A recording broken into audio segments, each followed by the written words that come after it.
we'll do it again. So I want to tell a couple stories. So when we had the song, I Changed My Mind, which was actually your second single. The first single was Never Too Much. It was a flip of the Luther Vandross record. You made me write that song 3 times, Ron. It was on the Barbershop 2 soundtrack or whatever, but we got stuck in politics and it never really got worked properly, but it was really, really good.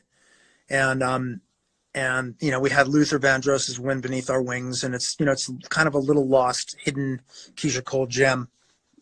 But when it came to I Changed My Mind, it was very interesting. I was at Record Plant Studios and I was kind of in residence there. It was me, I had a room, will.i.am had a room, Pharrell had a room, and Timbaland had a room, and we were all part of Jimmy Iovine's stable of hit makers at the time, and it was a very blessed time at Interscope. Mm-hmm. But there was a young guy who had just had a car accident who was wandering the halls, kind of going into different rooms and introducing himself, and it was Kanye West. And he, you know, he came into my room and was like, "Hey man, I'm Kanye," and he still had, his jaw was still inflamed because the accident was really recent. That's how far back this was. And he was, you know, writing lyrics for people and working with will.i.am and doing different things and finding his way. And his pal was a guy named John Legend. So the two of them, Kanye had a beat and John Legend had some chord changes, and they had this song, and you got on the song, and we started working on I Changed My Mind. But I couldn't figure it out. I could literally I couldn't figure it out. Like, we have a joke in jazz, which is "Where's one?" Couldn't find the downbeat. Like, I couldn't figure it out. And then one night, because it had this weird hand clap part, and it had I changed my mind. I couldn't tell, like, was that a pickup or was that on the downbeat? Like, I was just structurally so technical. Couldn't get my head around, like, what is this song trying to, how does this shit work? And then boom, then it clicked, like, oh, and it all came together. And then when we put that record out, which was the first single from your album, it did something that is impossible to do. It went to #1 in New York. Jay-Z was #2. Keyshia Cole was #1 in New York, but it failed to really penetrate the national picture. But you can't get #1 in the hardest market in the world, New York, and have nothing else unless it's some freak stroke of lightning. Right. That's what happened. That was our story. And then the next record, so that was the second single. The next record was Over and Over, which was written by Alicia Keys. But for some weird, but for some weird reason, like Alicia, she didn't want her name on it, or she wanted her name. I don't remember the circumstances. Nobody knows that story, Rod. Yeah, this song Over and Over was written by Alicia Keys, and I forgot her ex-husband's name who worked on the track. What was his name? I can't remember. And he was a friend for a while. Carrie Brothers. Thank you. So we had a lot of love went into that song, and that one went to, I think Michelle Thomas is on this line. That went to number 39. So it was in the top 40. So the first record's #1 in New York. The second record's number 39. Jeff is in here too. He said, I didn't allow it. Why, Jeff? Why? Was it you? Was it you that didn't allow Alicia Keys to put her name on that record? Because that really hurt my feelings. I was like, at that time, I was like, oh my God, like Alicia Keys is working in the studio with me. No, we were all like, we got that call. She was like, don't tell nobody I wrote it. I'm with you. I'm like, wait a minute, what? No, Alicia Keys is amazing. By the way, she came through Record Plant, and I met her at that time too, and she's beautiful and incredibly talented, and, you know, God bless. Alicia Keys is in here too. She's amazing. So then we're in a quandary. So we now put out the Luther Vandross record, Brick. I Changed My Mind, #1 in New York, Brick. Wait, you said what, Brick? Never Too Much. Yeah.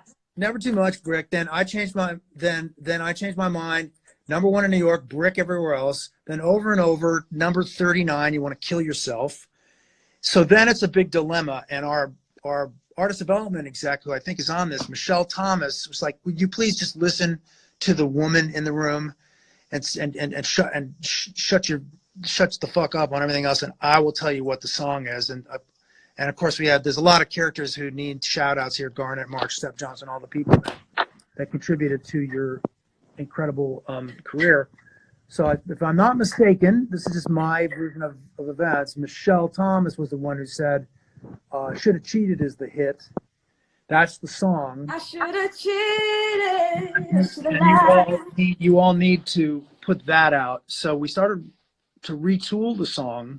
And Rod, you can't be giving them all our blueprint because no, it's not. This is not the cookbook. This is the overview. Okay. So I had a mix up in Record Plant of Should Have Cheated.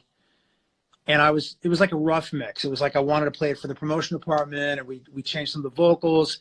And then if you listen to that record, there's like spaghetti Western music on it, like this weird piano and harmonica, and like so I'm doing Ennio Morricone, who you don't know who that is, and putting my spaghetti Western soundtrack on top of your R&B song, and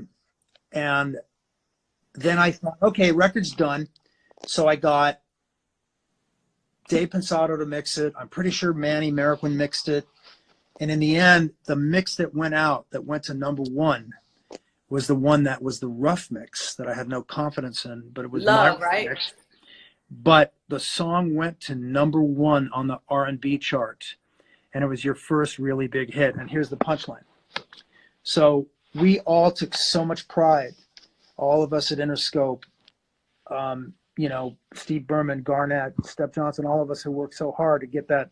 That's your 4th record now. The 4th record goes to #1.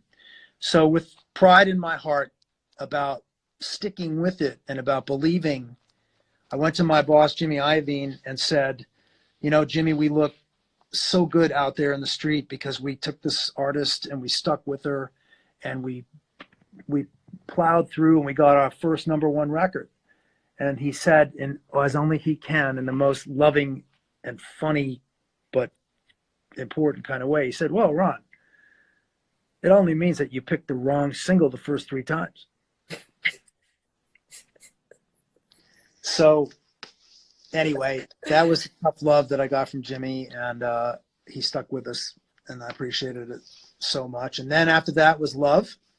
So you think we can do it again, Ron? Oh yeah, we're gonna do it again. And then it was like, but you used to get beats like people would hand you a CD in those days, like as you were getting into a limo, go, here's my beat, and then eventually you get around to listening to them, and like one of those beats that was like handed to you was Heaven Sent. And when that record came in, like we didn't know like who produced it, who wrote it. I haven't been getting no music like that. I need music that moves me. Like I haven't been moved in so long with music. Well, with that song, everything is lacking emotion. With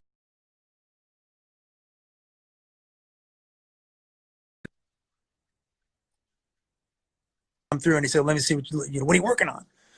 So I said, well, I'm on this new song with Keyshia, but it's like, it's too musical and it's too beautiful. And I don't know, it's probably just an album cut. And I like it so much. I love it. So it must not be commercial because I love it. And it's very sophisticated. Mm-hmm. And I just was, inside it, like just working on the song. And I played him the first version of Heaven Sent. And he said, that right now. I said, excuse me? He goes, yeah, give it to me right now. I said, yeah, but it's not mixed. It's not fixed. It's not this. It's not that. He said, no, give it to me right now.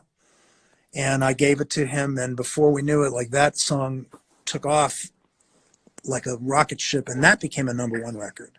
So then we had Should Have Cheated, Love, Heaven Sent, all were #1s. And then I think we had 2 more. I think You Complete Me. And maybe and one more, and then along the way, the Missy record, which was a top 40 hit. What song was that again? I didn't Let It Go. That. They love that song. And then Sean Paul. Then Sean Paul comes out of nowhere. It's like, hey, can we have Keyshia sing the hook on When You're Gonna Give It Up to Me? So like there's #1 records everywhere. So by the time we get you back on that stage, there's #1 records everywhere. With that new #1 record, you're gonna have multiple weeks, and not trying to be pandering, not trying to be young, not trying to be old, not trying to be anything, just honest, fucking great. Yeah, definitely not trying to be anything. Then when they come back to see you, when people can go back to concerts, you're going to have a show that is hit after hit after hit after hit.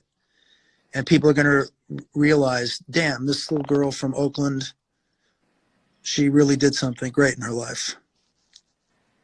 And that's what we're going to do. I'm so excited to come there.